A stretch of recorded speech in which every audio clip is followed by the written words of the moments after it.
अस्सलामुअलैकुम वरहमतुल्लाहि वबरकातुहू। Dear students, मेरे एजुकेशनल यूट्यूब चैनल ई गाइडेंस में एक बार फिर आप सबका बहुत बहुत इस्तकबाल है। डियर स्टूडेंट्स, इससे पहले मैंने आप लोगों से एसएससी मराठी अंतर भारती मतलब मराठी संयुक्त, इसकी जो दूसरी पोयम है, जो दूसरी नज़्म है जिसका नाम है संतवाणी, उस संतवाणी का जो पहला हिस्सा है वो संत शेख मोहम्मद का लिखा हुआ शेख मोहम्मद सांगती से ये आप लोगों से शेयर किया।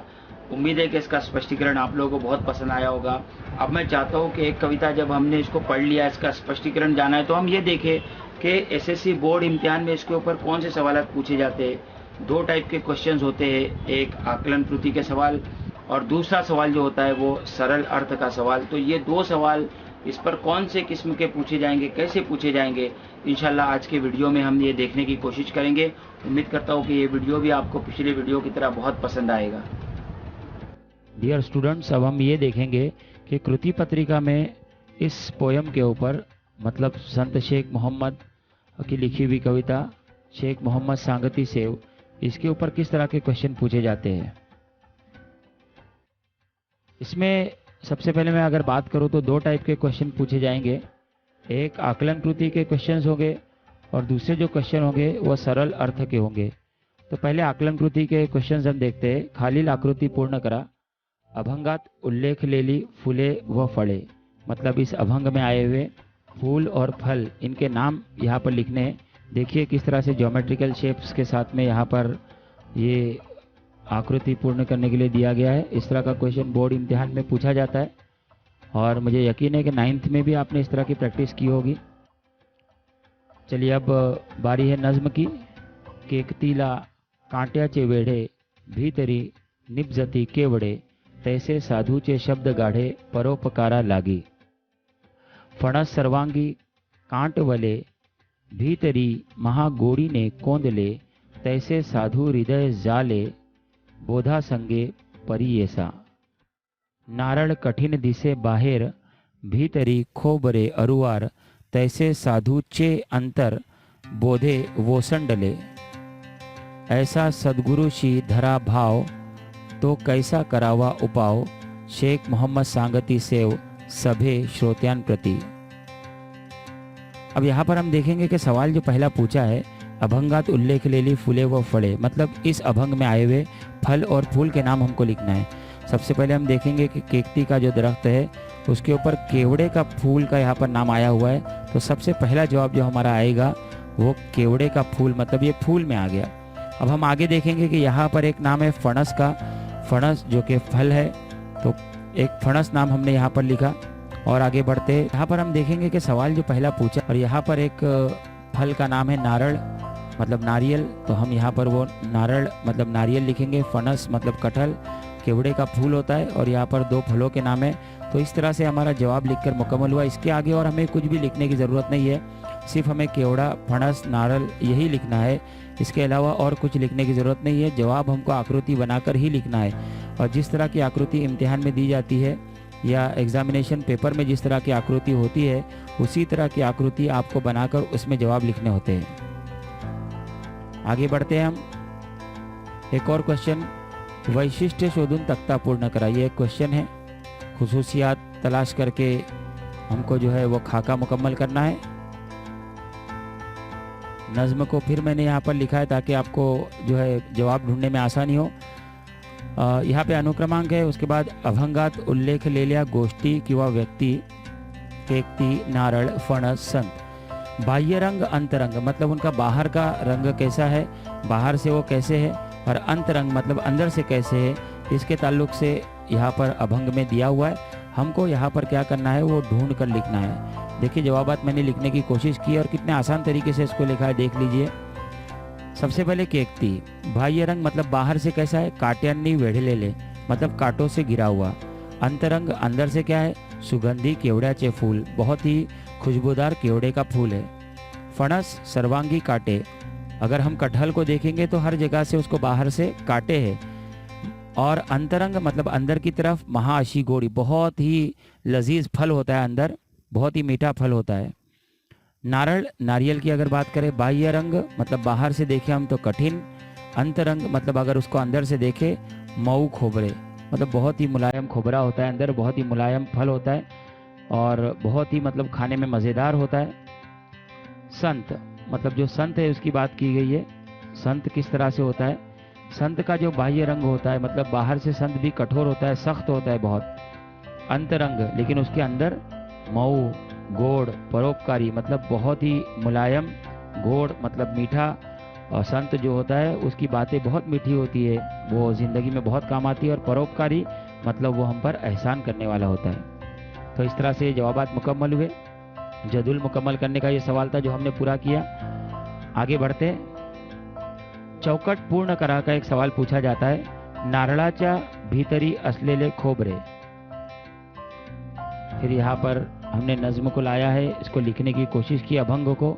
नारळाच्या भीतरी असलेले खोबरे, क्या कहा गया उसको? नारळ कठिन दिसे बाहर, भीतरी खोबरे अरुवार। तो हमारा जवाब है यहाँ पर अरुवार, ये बिल्कुल सही जवाब है। आगे बढ़ते हैं हम। संत शेख मोहम्मद यांनी दिलेला उपदेश, आपने संत मोहम्मद ने क्या तालीम दी है, क्या उपदेश दिया है, क्या हमसे कहा है, हमको क्या करने के लिए कहा है? यहाँ पर हम देखेंगे, ऐसा सद्गुरुशी धरा भाव, तो यही पर उसका जवाब है। हमारा जवाब होगा, आपल्या सद्गुरूंची आपण चांगला भाव धरायला हवा। हम आगे बढ़ते, एक और क्वेश्चन आता है, डैश उत्तर येईल असा प्रश्न तैयार करा। मतलब उसकी जगह कोई लफ्ज दिया जाता है, कोई शब्द दिया जाता है और उससे जो है हमें सवाल तैयार करना होता है। अब यहाँ पर देखेंगे, गाढ़े उत्तर येईल असा प्रश्न तैयार करा, साधूचे शब्द कसे असतात, ये हमने सवाल तैयार किया, यही हमारा जवाब हो गया।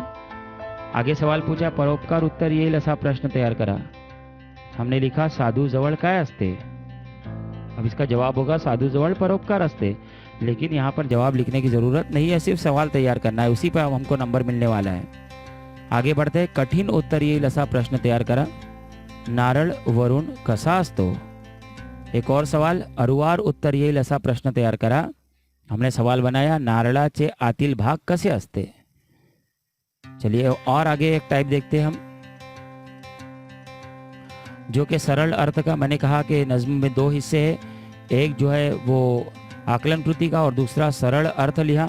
सरल अर्थ में यहाँ पर सवाल पूछा गया है, फणस सर्वांगी कांटवले, भीतरी महागोड़ी ने कोंदले, तैसे साधु हृदय जाले, बोधा संगे परियसा।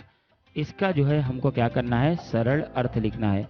अब हम देखेंगे कि इसका सरल अर्थ किस तरह से हमने लिखा है। कवी संत शेख मोहम्मद म्हणतात की फणसाच्या अंगावर बाहेरून सर्वत्र काटे असतात। अब यहाँ पर देखिए, आप जब भी ये जवाब लिखेंगे तो कोशिश करना है कि हमको कवि का नाम जरूर लिखना है। कविता का नाम याद हो तो बहुत अच्छी बात है, अगर नहीं है तो कोई मसला नहीं है, लेकिन कवि का नाम यहाँ पर जरूर लिखेंगे। मैं दोबारा पढ़ता हूँ, कवी संत शेख मोहम्मद म्हणतात की फणसाच्या अंगावर बाहेरून सर्वत्र काटे असतात, परंतु फणसाच्या आत अति रसाळ गोड गरे असतात।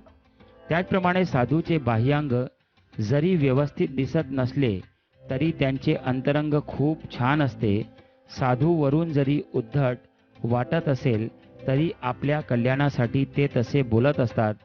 त्यांच्या मनाच्या अंतरंगात जाऊन जर आपण विचार केला तर ते आपल्या फायद्यासाठीच असते। ते नेहमी परोपकार करीत असतात, आपल्या भल्यासाठी ते आपल्याला कटू व टोचणारे बोलतात। त्यांचे हृदय खूब गोड़ व कोमल असते।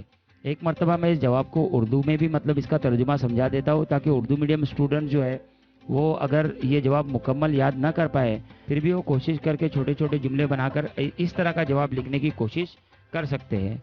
कवि संत शेख मोहम्मद म्हणतात की, कवि संत शेख मोहम्मद कह रहे हैं कि फणसाच्या अंगावर बाहेरून सर्वत्र काटे असतात। कटहल को अगर हम बाहर से देखेंगे तो कटहल पर बाहर पूरी तरह से कांटों से घिरा हुआ होता है, मतलब उसका जो छिलका होता है उस पर कांटे लगे हुए होते हैं। परंतु फणसाच्या आत अति रसाळ गोड गड़े असतात। लेकिन फणस मतलब कटहल अगर हम काटते हैं तो देखते हैं कि उसके अंदर बहुत ही मतलब गोड़ रसाळ, बहुत ही मीठा और रस भरा हुआ फल जो है अंदर से होता है। त्याचप्रमाणे साधूचे बाह्यांग जरी व्यवस्थित दिसत नसले, उसी तरह से साधु अगर बाहर से जो है बिल्कुल ठीक ठाक नज़र नहीं आता होगा तरी त्याचे अंतरंग खूब छान असते। लेकिन साधु का जो मन होता है उससे उसका जो दिल होता है वो बहुत ही खूबसूरत होता है, बहुत अच्छा होता है। साधू वरून जरी उद्धट वाटत असेल, साधु जो है बाहर से अगर हम देखने के बाद में अगर वो हमको ऐसा लग रहा होगा, उसके जुमले जो है वो हमें कहीं ना कहीं अच्छे मालूम नहीं हो रहे हैं, या ऐसा लग रहा है की वो हमसे सही से बात नहीं कर रहा है, तरी आपल्या कल्याणासाठी ते तसे बोलत असतात, लेकिन वो हमारा कल्याण करने के लिए, हमारी फलाह बहबूदी के लिए उस तरह से हमें बात करते हैं। त्यांच्या मनाच्या अंतरंगात जाऊन जर आपण विचार केला, अगर उनके मन में जाकर हमने देखा, तर ते आपल्या फायद्यासाठीच असते। ते नेहमी परोपकार करीत असतात। वो अगर हम सोचे कि वो जिस तरह से हमसे बात करते हैं वो हमारे फ़ायदे के लिए ही होता है, और कहीं ना कहीं वो हम पर एहसान करते हैं। आपल्या भल्यासाठी ते आपल्याला कटू व टोचणारे बोलतात, हमारे ही फ़ायदे के लिए वो हमको कटू मतलब जो है कड़वी बातें कहते हैं, और टोचणारे ऐसे अल्फाज अदा करते हैं जो हमें कहीं ना कहीं चुभते हैं। त्यांचे हृदय खूब गोड व कोमल असते। उनका जो हृदय होता है, उनका जो दिल होता है वो बहुत ही मीठा और कोमल मुलायम होता है। तो इस तरह से इंशाल्लाह अगर आप जवाब लिखेंगे तो इंशाल्लाह बोर्ड इम्तिहान में बहुत अच्छे नंबरात आप ला सकते हो। मैं उम्मीद करता हूँ कि ये नज़्म आपको बहुत पसंद आई होगी। अगर आपको मेरा यूट्यूब चैनल अच्छा लगा है तो इसे लाइक कीजिए, कमेंट कीजिए, शेयर कीजिए, और अगर टीचर्स ये वीडियो देख रहे हैं तो अपने स्टूडेंट्स तक इसको ज़रूर पहुँचाइए। बहुत बहुत शुक्रिया, बहुत बहुत धन्यवाद आपका। Thank you very much.